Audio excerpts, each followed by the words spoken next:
Salutations tout le monde, j'espère que vous allez bien, en tout cas moi ça va super.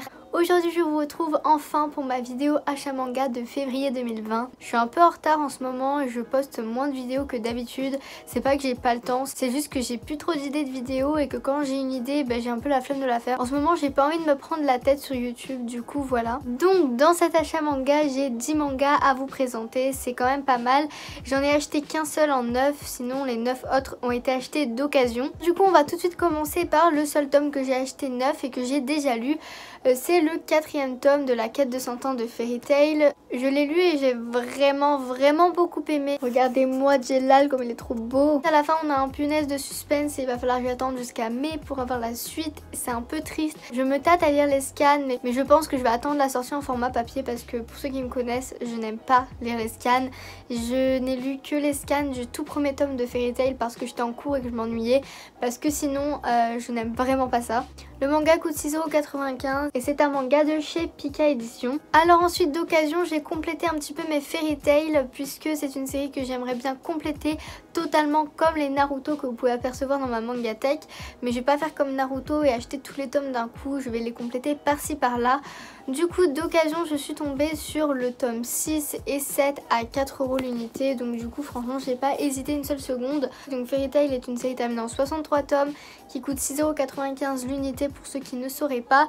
Et c'est une série de chez Pika Édition, tout comme le spin-off direct que je viens de vous présenter juste avant. Et puis dans la boutique d'occasion où j'ai été très surprise de trouver un tome de Fairy Tail en édition limitée pour le même prix que tous les autres à 4 €. Donc j'ai pas hésité une seule seconde, je l'ai clairement pris. C'est donc le tome 62 avec la jaquette réversible, voilà. Là c'est la jaquette de l'édition limitée, voilà, avec la tranche violette.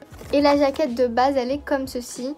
Alors j'aime bien la jaquette de base mais je vais laisser celle de la jaquette d'édition limitée parce que je l'ai acheté un peu pour ça. Donc ce serait un peu triste que je laisse juste la jaquette normale. N'hésitez pas à me dire en commentaire si les éditions limitées n'ont pas un peu plus de valeur parce que 4 € je l'ai payé autant. Je l'ai payé aussi cher qu'un tome normal. Je pensais qu'avec le temps les éditions limitées prenaient de la valeur. Donc je sais pas si j'ai vraiment eu un coup de chance ou juste que ça n'a aucune valeur. Alors quand j'étais dans ma boutique d'occasion, je cherchais pas mal de séries récentes dont Blue Exorcist, TPN ou Black Clover. Mais bien évidemment il n'y avait pas de tomes ou que les tomes 1, 2, etc. que j'avais déjà.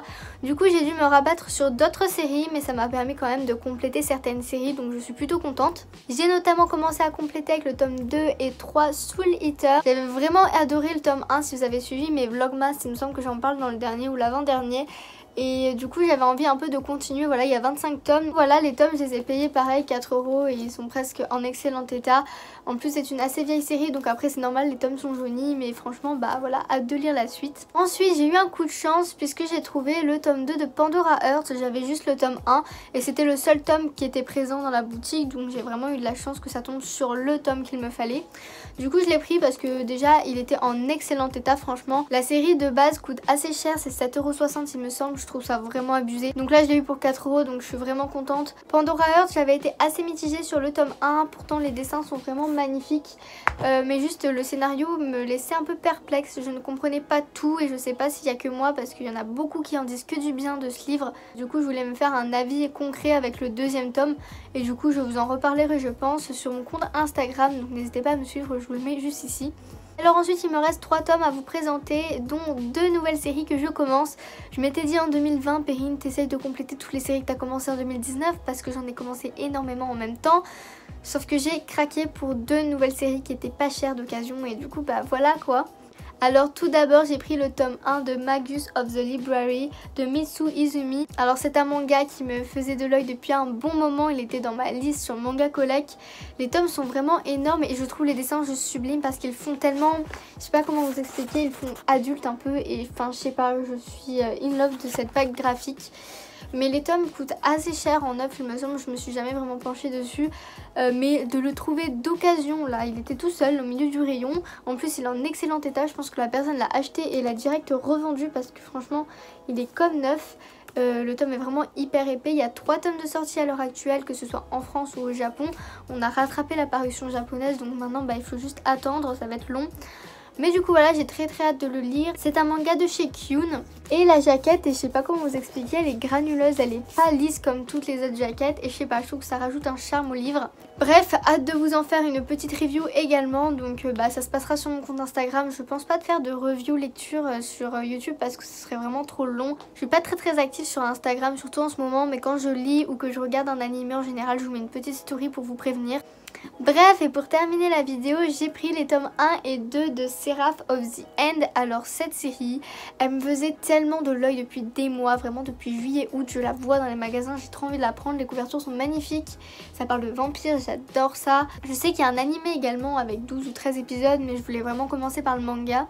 Donc les tomes, je les ai eu à 4 € comme tous les autres d'occasion. J'aime beaucoup les dessins, il y a de l'action, enfin ça a l'air sombre, mais en même temps, je sais pas comment expliquer. Mais ce manga m'attire énormément. J'ai très hâte de le commencer, de vous donner mon avis dessus.